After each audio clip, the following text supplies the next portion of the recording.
Hi friends, welcome to 5 Minutes Tech YouTube channel. In this video, we will see how to hide apps in Vivo T3X smartphone. Okay friends, we will see the video.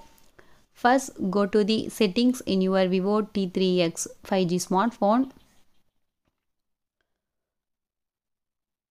And then choose security. Now, click on the privacy and app encryption. And then choose your password to set hide app. Now I set 1 2 3 4 5 6.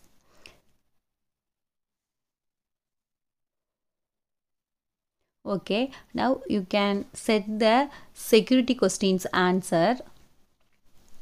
2 questions it will ask. Now I enter the answer. Now click done button. You can hide the app by using app hiding. Now I click albums to hide and Amazon and Facebook to hide. Okay, view hidden apps. In this option you can see the hidden option. Swipe up with 2 fingers on the home screen. Okay, now there is no apps, Amazon, albums. Now 2 fingers slide up. Now you can see the hidden